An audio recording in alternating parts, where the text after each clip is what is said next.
And welcome back. Hey, John, how are you? Hey, I'm feeling a little ranty. You feeling a little weighed down by knowledge? Yeah, there's a lot to absorb in here. I am a moist sponge. I am sponge worthy. And moist. Yeah. One of my favorite words you use in description of yourself. Yeah, it's moist and flaky. Yeah, I also like welcoming, ready. Those are some of the favorite John words. Ah, yes. Let's jump right into the moist, welcoming chasm of Synnibarr's mouth. So, this book's pretty well known. I've read multiple reviews of it on the internet. A lot of Something Awful did a big review of it. I've seen a few other people's podcasts where they try and encapsulate it. There's a lot to unpack. I feel like even though I've read multiple reviews of this book, I'm safe going in. Yeah, there's layers. We had talked about making this a two-parter for a while because there's so much stuff in here, there's no possible way you would be able to go over everything. So, I figured we'd just start talking, and if in an hour we're not done yet, we'll just cut it off and do another one. Does that work for you? Yeah, sure. All right. And, yeah, I feel like the best way to talk about this book is let's briefly go over what it is, what the rules are, and then we can really get into the weird individual elements, because let's go right off the bat. I want to say I feel like this book was written by someone who didn't stop writing this book until they were done. Like they started on thousands or millions of years ago, and they ended at the end index. That's when they finally stopped. Yeah, it is one of those things where you're like, if at any point in time the person writing this had stopped and looked at what they had done, they would have been so horrified as to never pick it up again. I feel like the longest pause they were allowed to take while typing was to reach over and get more cocaine. Yeah, and given the various pictures of Raven C.S. McCracken I have seen, I'll believe it. Yeah. There was probably a point where he stopped typing with one hand so we could grab a handful of dexedrine, but otherwise, no, it was just typing for, like a week? Yeah. It's like a vision quest of a book. And the other wonderful thing is I look at this and we've reviewed some various other, vanity project completely done by one person books. But this one, it was created by Raven C.S. McCracken, but also written with Bryce Thelen, which means he had to infect someone else with his level of crazy in order to do this book. Well, that kind of, it's one of those books that reads like an 80s, it's like a riffs book, really. It's just 80s power metal excess, the book. And it's not that hard to infect someone with that. I mean, really, the other guy should have been like, wait, these rules are insane. What do you, no. Those rules don't make sense. But anyway, enough broad no way, man. You want to keep talking broadly? This book has a fucking power mullet. It is amazing how wonderful this book is. It's got power mullets in it. There's more than one picture of a giant power mullet guy straight out of a 14-year-old's binder. Oh yeah, there is definitely a giant with an axe with a power mullet, and he is doing crazy awesome things. Yeah, and he's 3 pages after the Amazon, who appears to be mostly camel toe, with about 8 pounds of Viking helmet on top. Also, some great underboob. Yeah, some wicked 80s style underboob. That's like, you draw that after you just saw an AC/DC video. It's like he had heard someone complaining about like, oh man, boob armor on women is never effective, and he's like, let me show you how ineffective armor can be. I will put a chainmail shirt-ish thing? It's the first drawing someone did after they heard of the pencil test. Yeah, it is fantastic. Okay, so this is a game set on Mars, except no, it's set on Cinnabar. Okay, so Cinnabar is a Dyson sphere style planet made out of Mars that is orbiting a planet called Shalom. A sun called Shalom. It was made by Jesus. His name is Iridius. He's the god of hope and command. He used to be a mage. Now he's god of hope and command. And his avatar is what made Cinnabar, and I'm assuming his avatar is Jesus.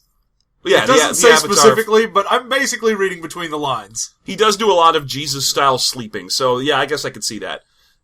So basically, the story is that Iridius sent some avatar of himself to Earth to observe people who didn't have a real god so that they could have a nice god to worship.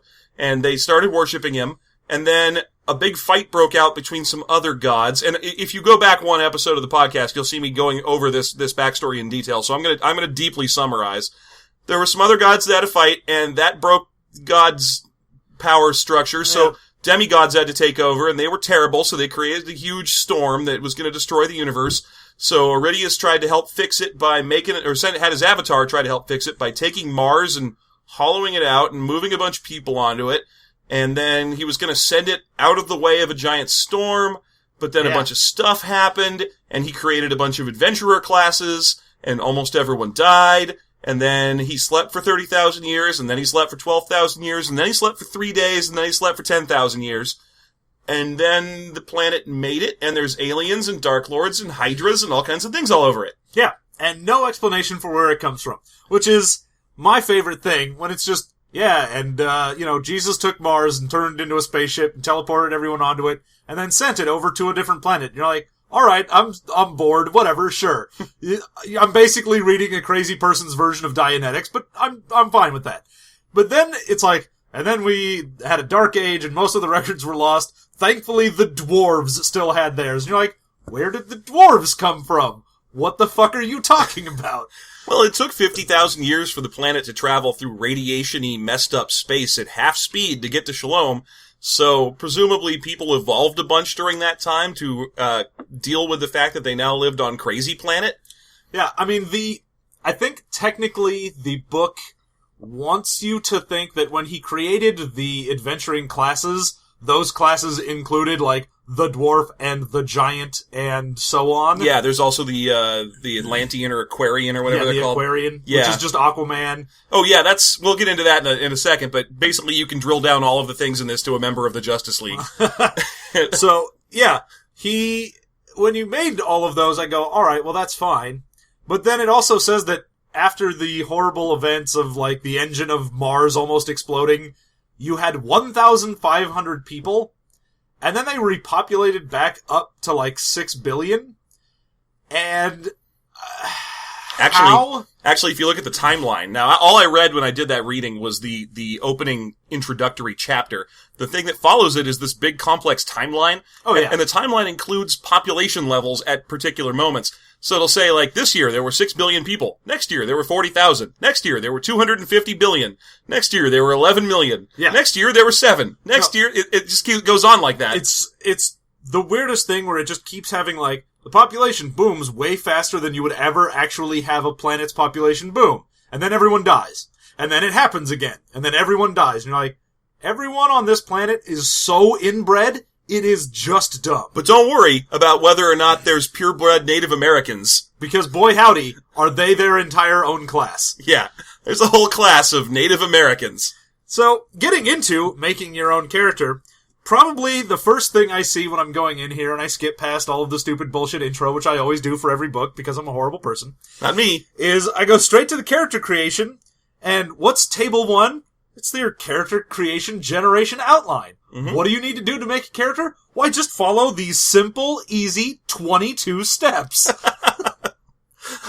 Hey, let's go through them. Alright, so we're gonna do 1 through 22 of generate basic initial characteristic scores. Choose a method of character generation between 4 different generation methods. Yeah, you can basically roll or not roll, or choose an array, or not follow a thing. Oh, you can make a character class, or you can make up your own, or just pick one out of the back of the book. Or play as one of the monsters. Yeah.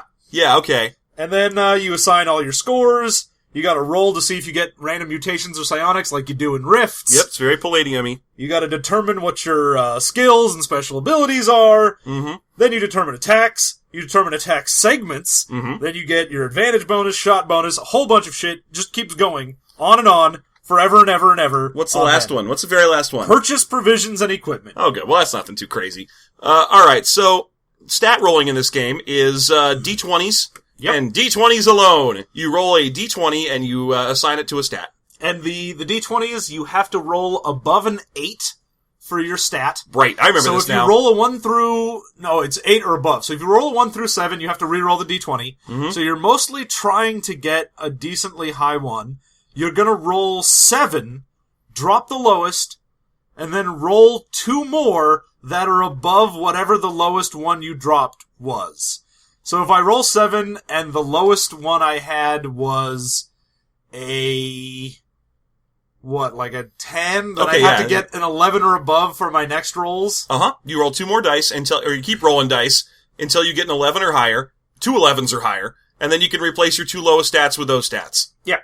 And, I want you to know I'm making the face from the Aliens guy meme right now. Because why would you, you could just do a bell curve. You don't need to roll 7d20 to generate 5 stats, and I don't know. Oh, and at this point, once you've rolled your stats, you get to check to see if you get to be any of the cool alien races. Yeah, there is stat requirements for all but maybe like 5 out of the 20 races you could be. Now keep in mind that races we're saying as a separate thing from the adventurer classes. Some of the adventurer classes are obviously races, like dwarves and Psi-Elves, but there are also a list of 20 or so, like monstery things you can be, including tree lots and you could be a tree demon or a giant air elemental or a mutant lyzoid. Yeah.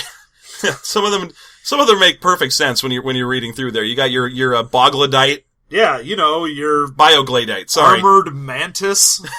Right. So your typical adventurer. Now, you think, okay, great. Well, what is that? How do you know what those are? Is there a little section at the front with those 20, like just a paragraph of information, maybe a picture of them, something like that, so you know when you roll and you want to be a Biogladite that you know what that is? Is that there? Is that there, John? No. Well, what do you get instead? Nothing. You get nothing. You get their names listed on the table. Good day, sir. Okay, so to get those, you have to get certain stat requirements on your D20s. This is also true of the character classes. Yeah, of the character classes, there are 5 out of 20 that you can just be regardless of what you rolled. Everything else has a minimum requirement. Some are fairly easy. Like, if I want to be a Shadow Master, I need to have rolled a 16 and a 13 at least for 2 of my stats. Alright, that, considering I'm re-rolling anything below an 8, that's fairly likely to happen, sure. Then you have ones like, let's say, I want to be a Psi-Elf. Because I want to be a psychic elf, because that sounds great to me. It's also the only kind of elf. Yeah, there is no non-psychic elf. All elves are psychic. All elves are Psi-Elves. Yeah. I don't know why they don't just call them elves in that case, but whatever. Maybe the regular elves died out during the Great Plague of everyone getting stupider. So, if you want to be a Psi-Elf, for your stats, you had to roll at least a 20, a 19, another 19, and an 18. Oh, so out of your 6 stats, you needed to have 4 of them above 18? Yeah. Okay. Now, that's probably the worst of the generic character classes. If you flip over to the race ones, you'll see the Panther Men, which require you... Now, the way they do with the variant races is instead of giving you just those 20s or numbers you have to roll on D20s, they give you something called your skill points. You get your skill points by taking all of the stat scores you have, totaling them, and then multiplying that by 2. Now, this is interesting because a lot of them have requirements that are things like skill points required, 165. Why isn't that 170? Since you can't get 165 by multiplying a even number or a whole number by 2, it doesn't matter. It should just be 170. But Panther Men have a requirement of 235, which means you need to roll 5 20s? Yes. Yeah. You need to roll almost entirely 20s and a 19. Yeah, a Fiend or a Panther Man, both of them are, I hope you rolled 5 20s if you want to be just, a big Panther dude. They're not that special. And they aren't even that good. You probably don't want to be a Panther Man, but for some reason, you gotta have that. Just a quick aside. Oh yeah, if you want to be a furry, basically, is what it is. You gotta earn your fun in this game. If you want to play as a cool cat dude. Yeah, man. So it says here you do get a tank top and dog tags. That's awesome. Oh, and if you roll all 20s, then you can play as like an Immortal Born. An Immortal Born, which means you get to start the game as a super cool god. Except you don't, because when you start as an Immortal Born, they're just like, what does that mean? Well, it means one of your parents was a god, and he gave you a magic item, and he'll probably come back at some point and be a dick to you or something, because fuck you. Right. Okay, so let's get into the actual character classes of this game. I like this list. I gotta be honest, I really do like this list, because it doesn't have fighter on it. It's just nonsense. It's just bonkers. It is the weirdest selection of character classes, because there is no generic for anything. Like, normally you go into a thing and you're like, alright, here's a fighter guy. Or if you're in one of these type of, like, everything in the kitchen sink type games, here's a gun guy. Yeah, some kind of soldier or something. Yeah. Or if it's a game that's super broad, you're going to get super broad categories like you're a dexterous guy or you're the smart player. Yeah, or you get things like, like Rift's Rogue Scholar, or you're a doctor, or whatever. You have very generic, specific to doing an idea type things. Now, Rifts is similar to this. Rifts has a lot of very weird classes that you wouldn't see in other games. Like your mind bleeders and your, once you get Knights. into, like, your 12th book. The difference is that Rifts has something like 480 OCCs. Oh, yeah. This game has 20 classes, and it's fun to see the selection. So, let's go ahead and read them off and discuss them. Alright, so you're gonna get an alchemist. Mm-hmm. That's a gay guy who The alchemist! Yeah. The alchemists are one of the more powerful things in this backstory of the game. Mostly because, they know how technology works and they won't tell anyone. Yeah. That's their big secret. So they have some spells. I think they're basically tech priests from 40K. I'm trying to remember if they're full or partial casters, because that's a thing in this game. I think they're partial. They mostly just learn how to harness, like, starfire. Right, yeah.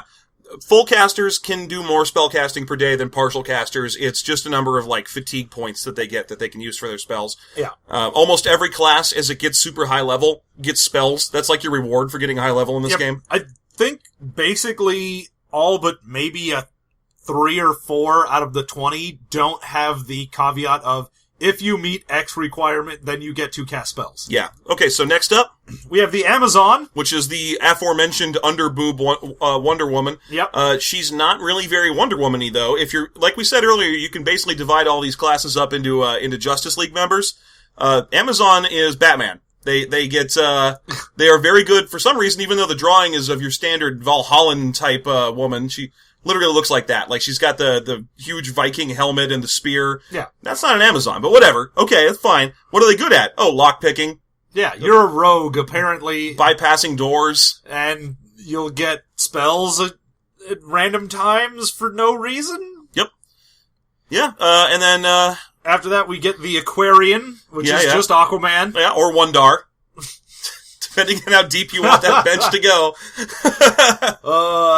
So you get, in addition to your, I can swim around and talk to fish and stuff like that, you get sonar and all of that. My favorite thing that they have is oxygen manipulation. Mm-hmm. So you can either do the, like, I'm underwater with someone and I can give them oxygen, I can do, like, the mermaid kiss. Mm-hmm. But then if I'm above water, I can go, hey, I take all the oxygen out of your lungs. Fuck you. Ha ha. You ever had that happen? It sucks. And it's, it is a save or die that you get at level 1. Like, as a character, you're like, what do you have? Well, one of my innate abilities lets me kill anyone. Let me, brief aside here, 4 of the stats that you get in this game are Surprise A, Surprise B, Surprise C, and Surprise D. They're various percentile tables to indicate your chance of being surprised by things happening. Now, excuse me, it's actually Surprise double A. Oh gosh. And then A and B and C. I forgot about Surprise double A. Oh yeah. Yeah, that's for really small surprises. That's like mosquito bite surprises. No, those are the super double surprises. Oh, I was going by bra invisible sizes. Ambush. Right. Okay, what's next? The Archer. You are Green Arrow. You are extremely Green Arrow. Your spells are powered by Earth power instead of by boxing glove arrows, but it's still, I shoot you and knock you out, or I fire a bola at you, or it's all his trick arrows, but they're magic instead of technology. Yeah, and that's our first introduction to Earth power, which is one of the 3 or 4 different types of magic in this game. You've got basic magic or arcane stuff. You've got Earth power, and you got Chi. And then there's also Vendarant Nalabarong, which is the super magic that no one knows how to do. It's God magic. It's almost God magic, because then there's also God God magic.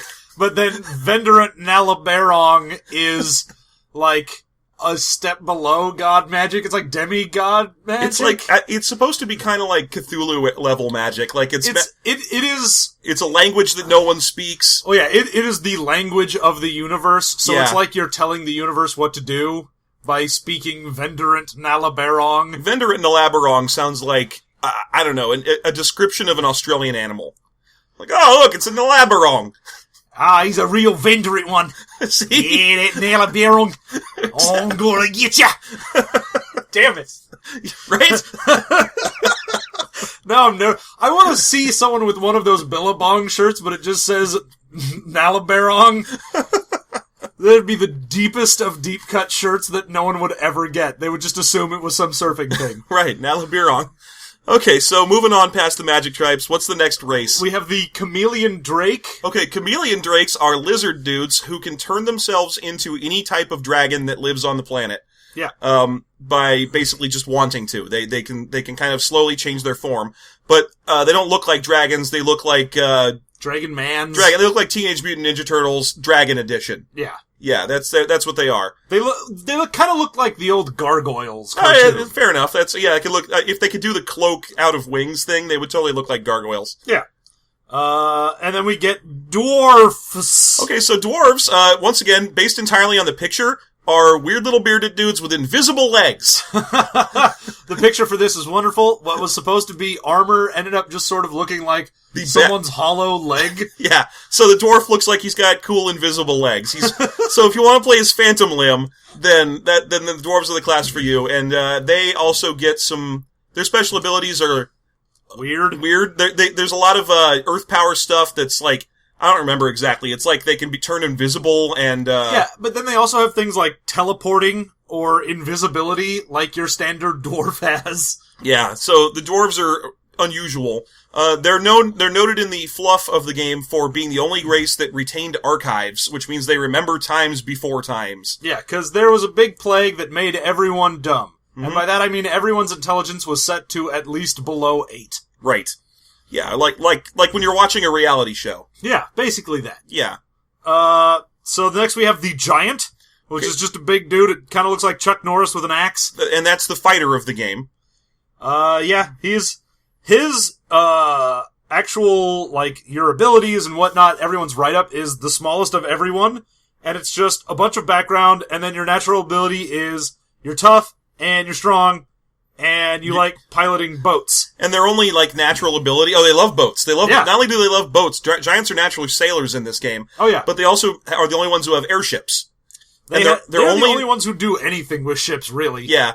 Their only ability, beyond just hitting things with axes and stuff, is the natural-born ability to shrink, so that they don't have to be giants. Yeah. So that they can go into other people's houses. Then they can just go, no, Chuck! Yeah. Let's go right back up.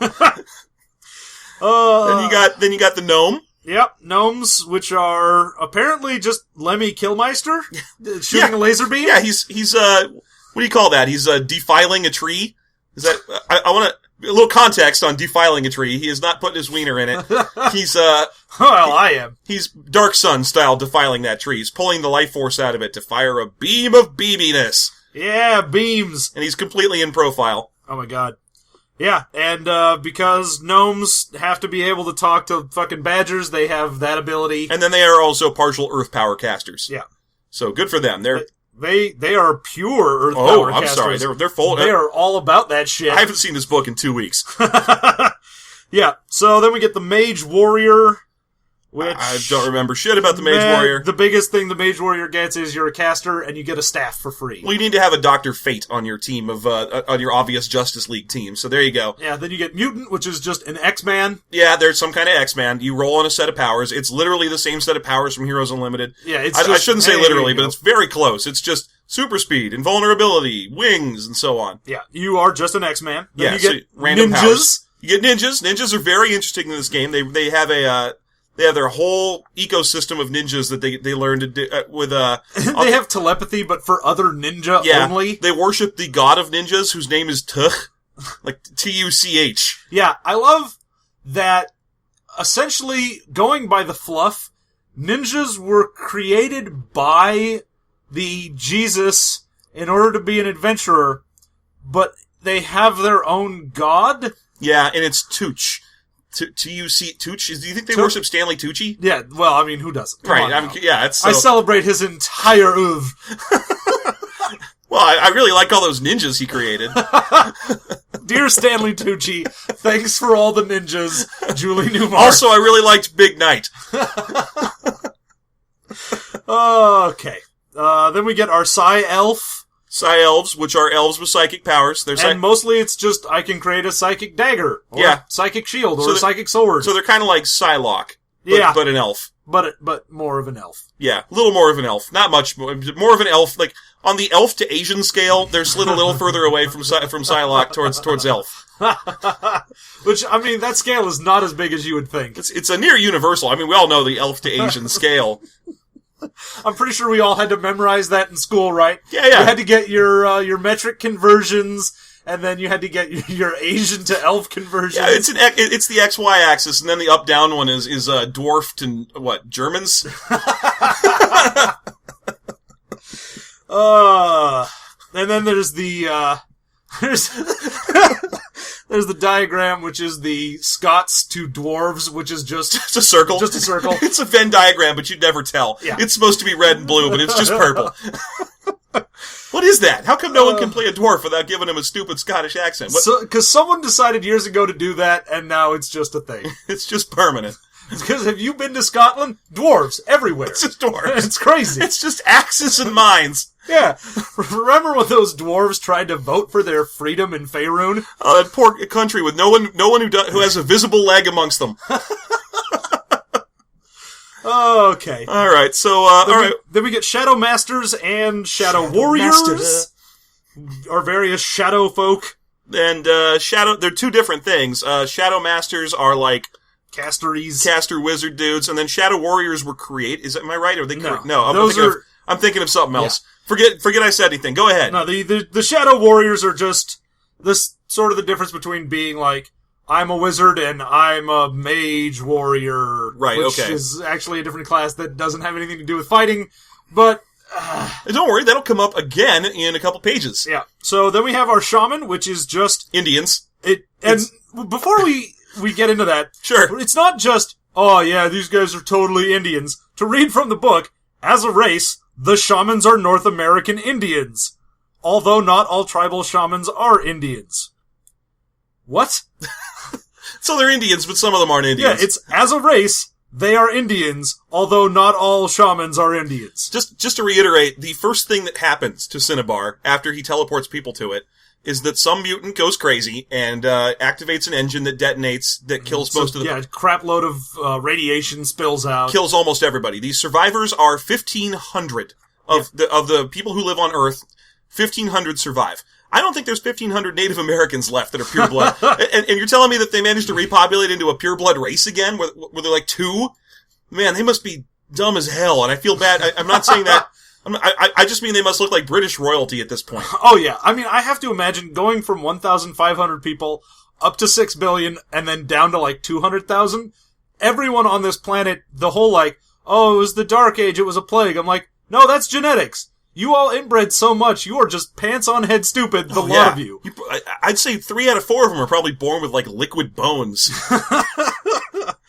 Okay, so we get our golden/scarlet tigers, which are martial artists, just ninjas that can shoot chi fire. They all have to wear Batman cowls. Yeah, so does the mage tiger, which is just a wizard one of them. Also, so you know, the tigers aren't actually tiger men. The Panther Man is a panther man, and the Batman is a bat that is also a man. Mm-hmm. The tiger is, however, just a dude. Yeah, it's a dude literally wearing a Batman cowl and like a ninja garb. They look like the picture for the mage tiger. It's literally looks like Feldian. It's got to be a trace. Look at the belts. He's got belts and pouches. He's got a Spawn cape and a Batman cowl, and he's doing a Doctor Strange spellcast. It is amazing. It's like an amalgamation. Also, when you look at the belts all over him, think Cyclops, because that's Cyclops' belts. He stole Cyclops' belts. It's Spawn stole Batman's helmet and Cyclops' belts and started casting Dr. Fate's little Ankh bolts. That's what a mage tiger is, except not really. Really, they get none of the good stuff from regular tigers, which means they're crappy martial artists. And then to replace that, they're also crappy wizards. Yep. You get the crap from everything. Hooray! Okay, next we come to one of my favorites. The Weremen. Okay, I don't think he knows what it means. No. Raven C.S. McCracken has no idea what the prefix where is actually supposed to mean, because it shows up everywhere. Yeah. So, in the beginning of the book, it's described how the god Iridius or his avatar, sent Earth or Mars, or Cinnabar, hurtling through space to get to Shalom, and he protects it by summoning a were-storm. Yeah, it's a storm that is only a storm on full moons. Full moons are there. Normally it's a man. Yeah. a vaguely stormy-looking man. Looks like Bluto from Popeye, and then he turns into a big storm. And then there are the were-men, which, if you know what were is supposed to be in a werewolf, it literally means a man-wolf. That's what the were prefix is talking about, being a man. So this is a man-man. It's a man-man. Which is fine. The were-man is the only one where you might say it makes sense because they were created, so they're like... We are human men. Yeah, alchemists made these guys as their bodyguards, and their power set mostly comprises of surrounding themselves with sheaths of energy. Yeah, they have an absorption field, and it's great. Everyone loves it. And they can, and their sheaths of energy, because this book is 80s Power Mullet Super XS, is described as pitch black, but you can see them through it.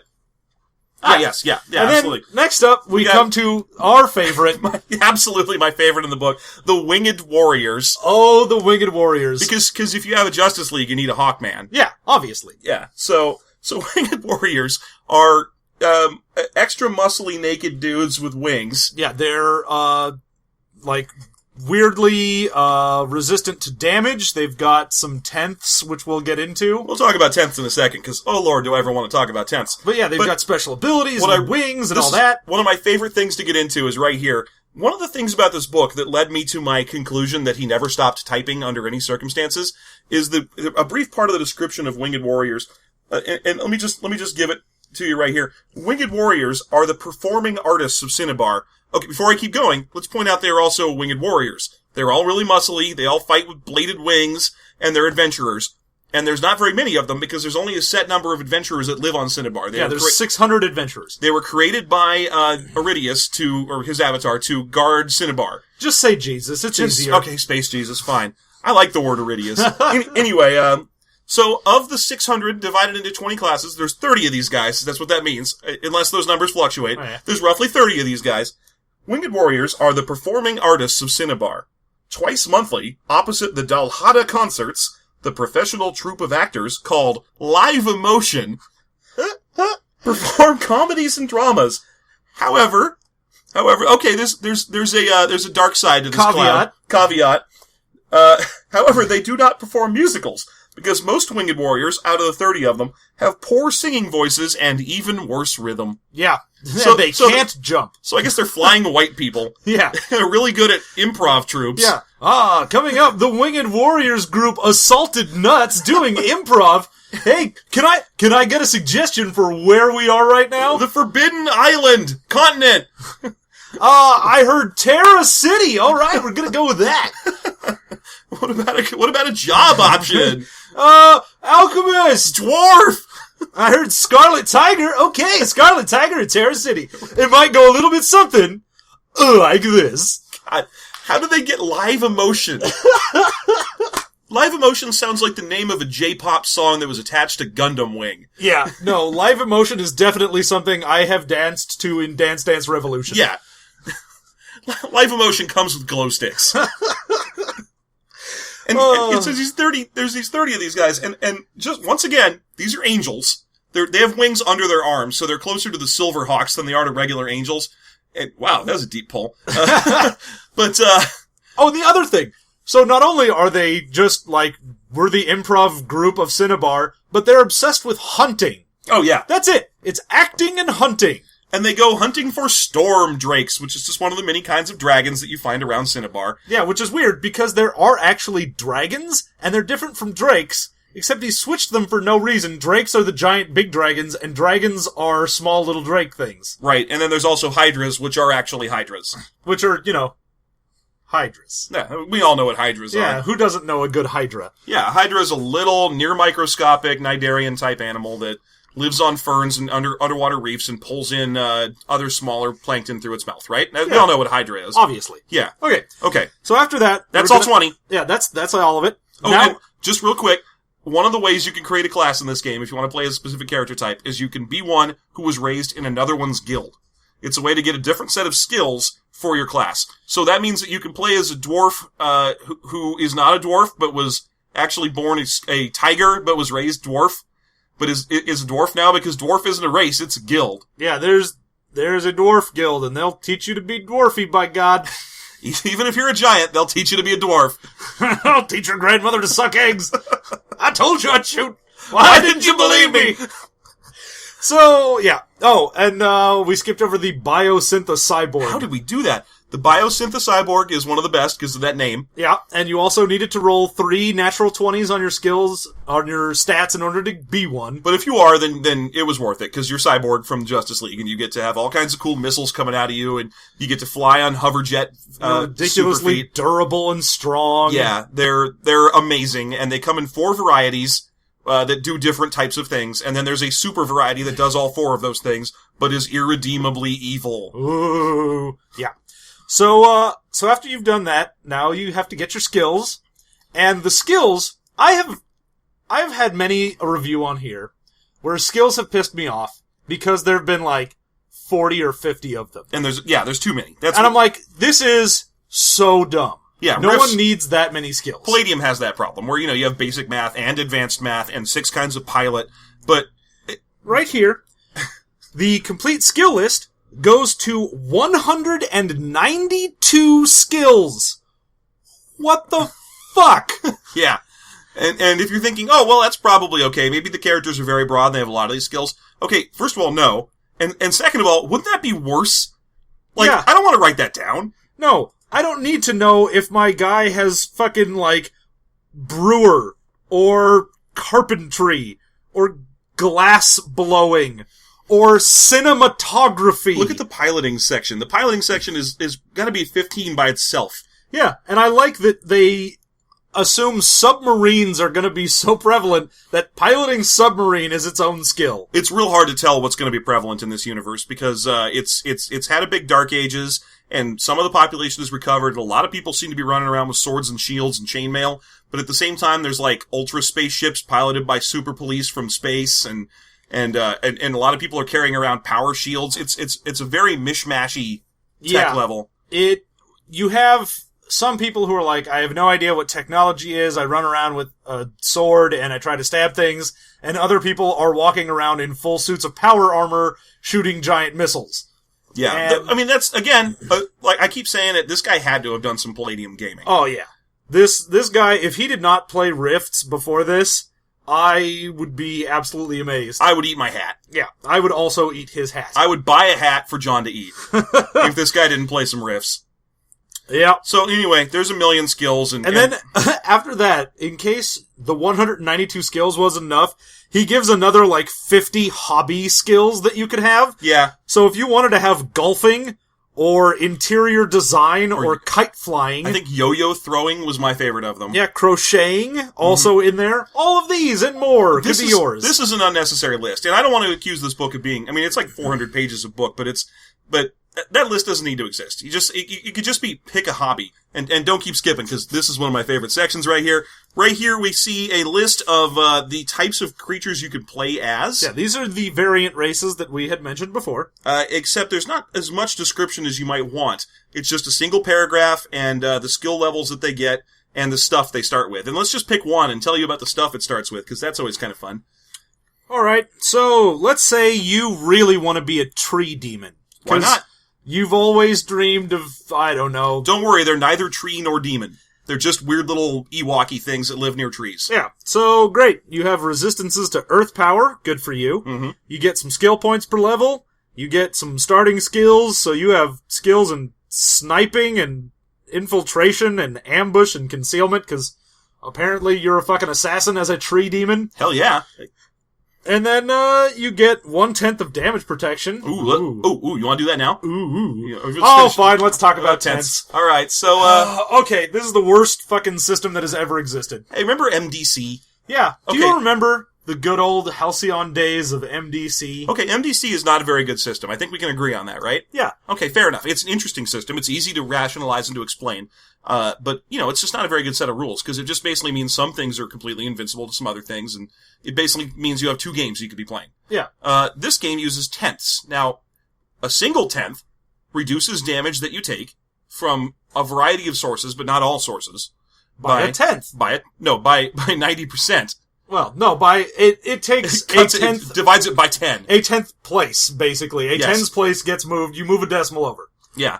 So, if you were to take 10 damage and you have 1/10 of protection, you would take 1 damage. Hooray! If you have 2/10 of protection, then you take 1/100th the damage you would have taken from something. Yeah. You can get up to 4/10 in magic one damage. thing. Yeah, one thing. Another thing, I think it's just physical tenths. Well, there's personal tenths. So if I'm, say, Aquaman, and I start with a 10th of damage protection, and I can roll up extras, and I get to 4/10 damage protection. You're taking 1 point of damage per every 1,000 damage you take.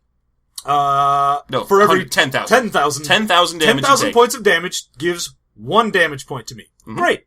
Now if I put on a suit of armor with 4/10 of damage protection, I now have 8/10 of damage protection. You take 1 damage for every 10 million. Yeah, every 10 million damage does 1 point, which seems like it would be kind of insane. Oh, what about magic damage? No, stops nothing.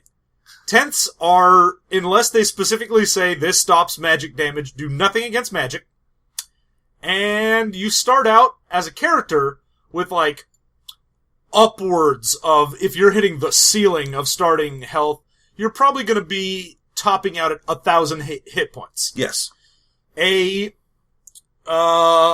decent weapon Could do up to about 1,800 or so, like a starting sword or something. Well, depending on your strength, or if you manage to just roll really well for your starting wealth, and you just buy a really good, like, blaster or whatever, you could probably just, if they didn't have 10ths of damage protection, instantly kill basically anyone. Yeah, or be killed yourself instantly. A lot of the classes start with multiple tenths. Winged Warriors, for example, start with 2/10 of damage protection. Yeah, they're just really durable. Yeah, because heavy durability, whatever. Whatever. Yeah, so that's the thing. There are, that's tenths. Tenths are super fun. They lead to the fact that there's no weapons in this game that do, like, any number that doesn't end in 2 zeros of damage. Yeah, Like, no, literally nothing does 7 damage. No, the lowest damage anything does in this book is at least 100. Yeah. So, why they don't just knock those zeros off, it's because it's not cool. No, because then he came up with this 10th system, and he needed to keep writing. Yeah. So obviously, Just don't stop, keep writing. Click, click, click, click, click. Yeah. So it's dumb and bad. And Yeah, I should feel bad. You know, I'm pretty sure the paperclip was trying to tell him that in Lotus 123 or whatever he was writing this on in 1988. So yeah, there's a little paperclip popping up that was like, "You appear to be completely insane. Do you Do you want to not write tenths? Did you mean 10 damage? No, I meant 1,000, and you can cut it with tenths. I want to make it so that each section of weapons has 5 weapons in it, and then each one of them goes up by a full magnitude of damage. So there's a good gun, and an insane gun, and a space gun, and an ultra space gun, instead of 2 choices. Oh yeah, because you'll be looking at something and you go like, alright, what is the damage on this gun? Well, it's a laser blaster, it's a super high-tech weapon. It can do 1,000 to 10,000 damage. That's the notation in this game, by the way. He doesn't mention the dice and math. It's just you figure it out. You work it out. It's AD&D first edition rules. So it's basically a D10 times 1,000. Yes, it is. So there you go. And then if you want to go, okay, you know what? I managed to roll like 3 million as my starting money because I rolled really well. I'm going to go ahead and get a laser impact sonic rifle that does 100,000 to 400,000 damage. Okay. Why not? So 1d4 times 100,000 damage. Yep. That's kind of, what's the word I'm looking for here? It's kind of swingy, isn't it? Yeah. Your high roll does 300,000 damage more than your low roll. Yep. And it's one of those things where unless you are specifically fighting someone that's like, yeah, I had 5/10 of damage protection, then you're like, hey man, you're dead. Like, real dead. Don't worry about if that's unfair or not. A lot of this game that we don't want to talk about on mic because it's boring is power draw and weight limits and all that kind of shenanigans. Literally, if there's a rule you've ever heard of in any role-playing game ever, it's in here. I don't want to go through the details too much, but to roll to hit something, you roll percentile. There are 4 kinds of crits you could potentially roll on that percentile. Oh yeah. And when you're rolling to hit someone, we also have a roll to hit location table. Yeah. There's a dodge percentage table. If you fuck up your dodge, there's a fate roll to see if you don't fuck up the dodge again. Yeah. And then if you fuck that up, there's a god roll. Yeah. I don't... Literally, every rule you've ever heard of in a role-playing game is in here. If it adds complexity, it's in here. There's hardness values for your weapon, and it might let you cut through tenths of damage protection. There's life points attached to your armor, so that you slowly degrade your tenths. Yeah, you have to get your armor repaired, because if it takes, it has 100,000 life points, and if you took 50,000 damage on your armor, then you have to repair the 50,000 of it to get back. There's mana and fatigue and memorize spells. Everything. Every rule you've ever heard of is in here. Yeah. It's insane. And it's really fun. We're gonna probably run out of time because we're less than halfway through the book. We put post-it notes in here about stuff we wanted to talk about, and I think we've gone through 4 of the 15 or so of them. Yeah, out of 400 pages, just to let you know, everything we've talked about fits in the first 100. Yeah. So we're almost definitely gonna have to do a second episode of this. Okay, so yeah, every rule you've ever heard of. John's reaching for a card, so I'm gonna let him talk. So, in addition to all of this, you're like, alright, look, you're an adventurer on Synnibarr, that's your thing. Maybe you go through these various continents, maybe you do whatever. Maybe you manage to talk some alchemist into giving you a fucking, power armor, or maybe you just are a giant with a 700 strength, and you swing an axe. Alright, great, love it. You can go to all of these different places, but then there's an entire section of this book for Starship Creation. Oh yeah. No, I really wanted to talk about this too. The chapters of this book might as well be different books. You'll be finishing reading the section about what types of precious metals there are that you could get. Next page, Starship Creation. 3 pages later, types of fish. Yeah. It's insane. And to make a starship, you just follow these 11 easy steps. And there are a bunch of approximate sizes. It gives you the volume of the ship in square feet. Gives you a payload. How good your dodge can be in a ship. Okay, all of these things. But that, I don't really care about, whatever. But the whole point of this game is you're supposed to be playing on Cinnabar, and it gives you the option to just go, you know what, fuck this planet, I'm leaving. Yeah, although it does mention that there's 5 alien races that are routinely attacking Cinnabar, and that you can go out and interact with them in space, and there's space stations near Cinnabar and other planets, and whether or not those planets are inhabited. So it really is kind of a game where, I want to put this out there, because it's if you look at the very front of the book, literally the cover, it actually calls itself the single book system. Oh yeah, no, that's, the reason this is 400 pages is he literally tried to put everything you could possibly need in here. Yeah, it's not much of a business model, but damn, did he ever try. And the weird thing to me is it's also a game where you have levels, but there is no end. D&D, you hit level 20 or 30, depending on edition, and you're done. Maybe they put out a book that's here's epic levels and here's 10 more.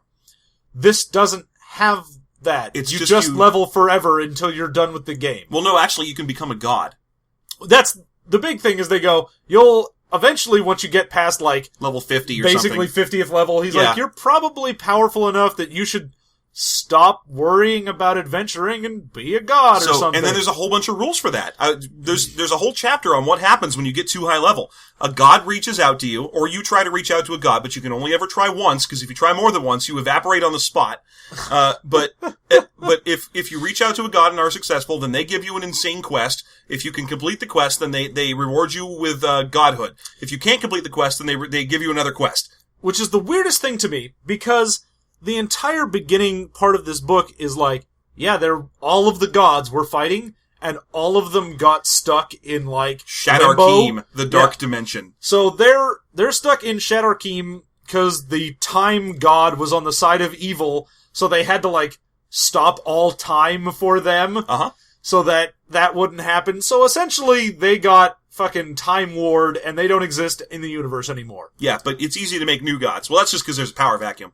And again, it's because you're playing demigods and not real gods. That's the difference. Except it keeps talking about and then gods will do things. And I'm like, what fucking gods? Oh, yeah, well, okay, fair enough. Although it has been 50,000 years, so if those demigods haven't gotten their shit together and gotten up that ladder a little bit, then I don't know what to tell you. But again, that's just another chapter in this book. What to do if you're a god. That's just, this book really, it calls itself the single book system, and goddamn, it is. Flipping to this, there's an entire section just on reactions to getting hirelings. Oh yeah, now this was like reading 2nd edition D&D. Oh yeah, this is old school D&D where they're like, yeah man, you're gonna get some hireling to come with you. I'm like, really? Yeah, and because I'm a fucking giant in power armor. What guy am I hiring? Well, I don't know, but first we have to roll to see if he hates you. Yeah. Because that's what the reactions are. Literally, straight out of old monster manuals, you encounter something, what is its reaction to you? Is it neutral? Ambivalent? Yeah, it goes from, will probably hate you and will attempt to harm you, up to, will die for you and works for free. I love that that's a random roll you can get on the chart. Like, you just... Oh yeah, you go into some, like, hirelings are us, and you're like, I want that guy. I love you! He's just like, oh my god, I love you! The master! Ah! And then, like, you go, also, let me pick up that guy. And he's like, how about you go fuck yourself? Oh man, you hire me and I will slit your throat at night. I'm a hireling. Oh! We didn't even mention it. In character creation, there is a point where, because you're rolling randomly for literally everything, your age, your physical appearance, which affects your reaction rolls. Yeah. And Amazons get a 30% better chance of being pretty. Yes. Well, although there's an in-game reason for it, because Amazons have the power to control their pregnancies. It's in their fluff description. They can control their pregnancies to the point where they can pick gender, hair color. Oh yeah, well you see, Amazons have a way to shut that whole thing down. Yeah. If an ugly kid's in there, they have a way to shut that whole thing down. If it's an illegitimate ugly kid. You see, Cinnabar is actually about ethics in games journalism. Why? So, in addition to that, you have to roll randomly for your personality. You don't get to decide if people like you or not. You roll randomly, and you have an ego stat, and it's how powerful is your personality, and then you roll randomly to see if it's annoying or nice. I'm an intelligent weapon from 2nd edition Dungeons & Dragons. What's my ego score?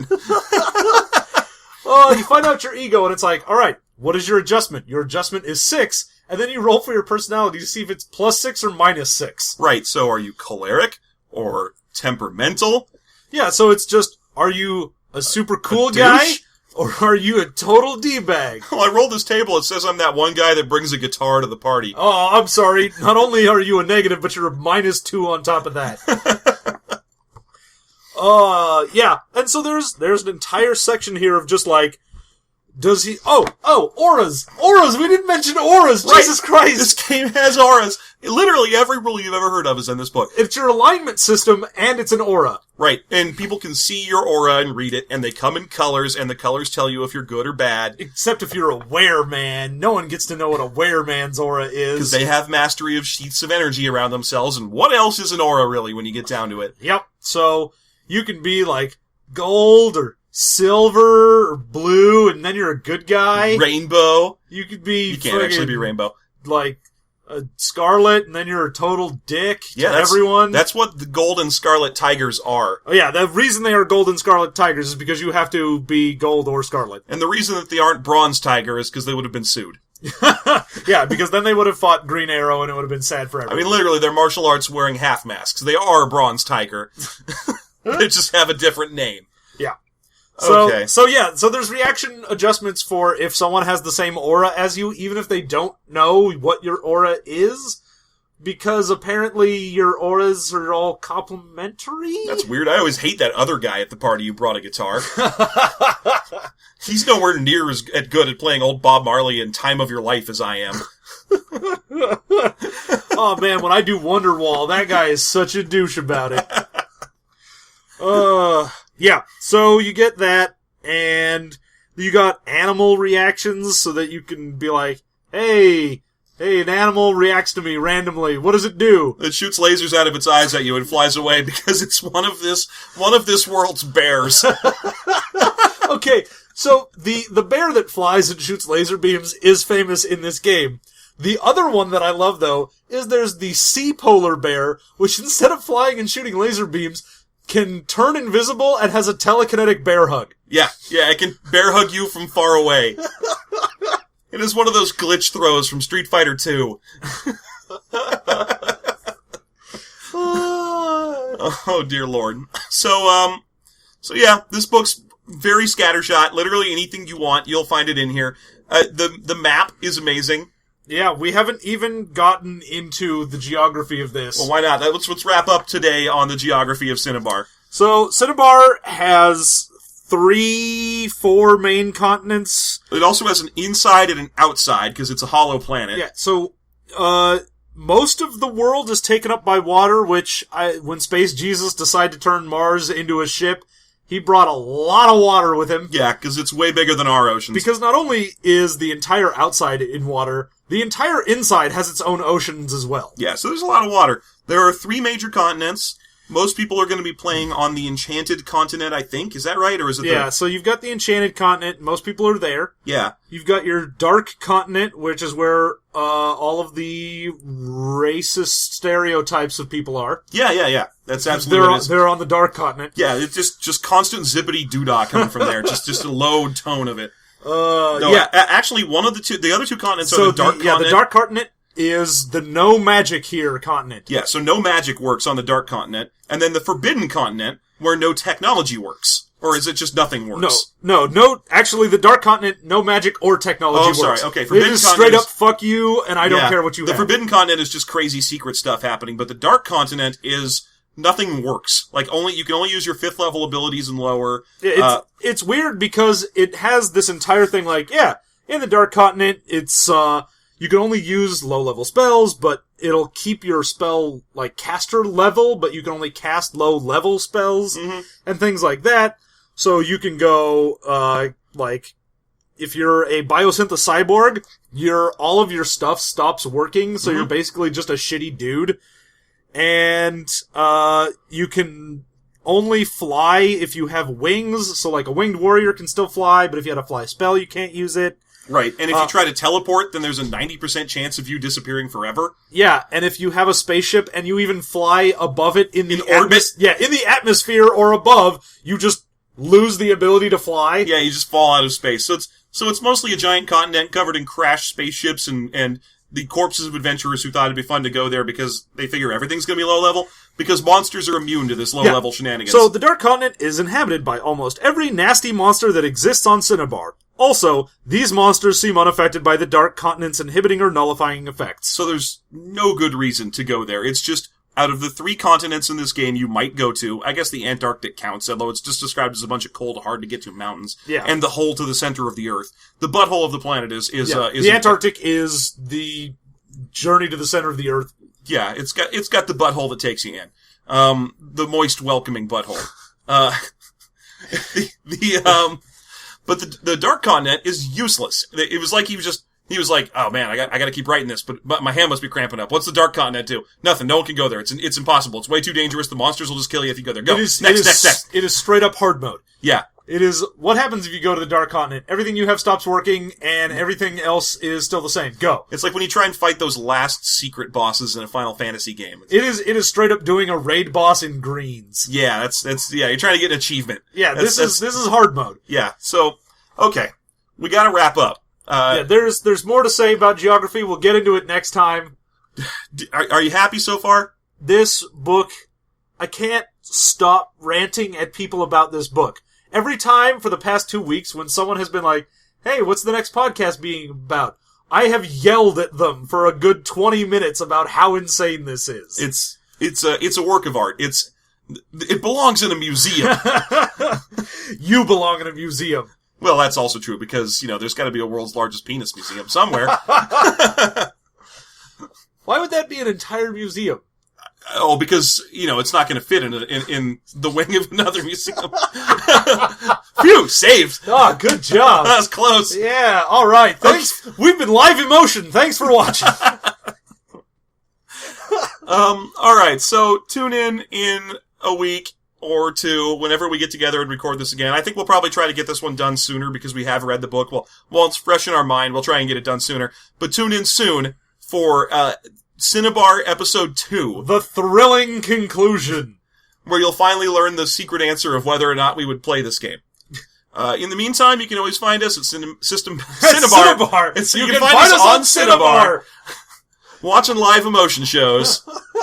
You can find us at systemmasterypodcast.com, System Mastery on Facebook or Twitter. You can email us at Gmail, systemmastery@gmail.com, that is.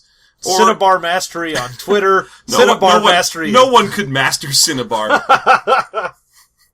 You can't hold all this in your head. It'll activate the lament configuration and bring Pinhead out. That is what he meant when he said he had such things to show you. Yeah, and then he just opened up Cinnabar. Look at this stuff. Jesus wept, and then turned Mars into a planet that was a spaceship. Oh man, that makes me think that like Lawrence Fishburne when what's his name was yelling "Do you see" at him at the end of Event Horizon, he was like holding Cinnabar in front of. Do you see? Look at this raccoon. He's got a bazooka.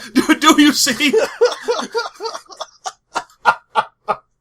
I can't tell if this guy's wearing a loincloth or if he just has loincloth-shaped pubes. Do you see? Okay. So that's where you can find us. As always, feel free to leave a comment in the comment section below. This was a recommendation. Not only was this book a recommendation, it's a loan. So we want to send a special thank you to our friend Ryan for loaning us this book. You can get it from us at the local mental institution where we will be. I'm planning to go with constantly clutching rosaries. I don't know what John's specific insanity is going to be. I'm probably going to be rocking back and forth, talking about all of the various tents that I have. There it is. And we'll see you later. Good night.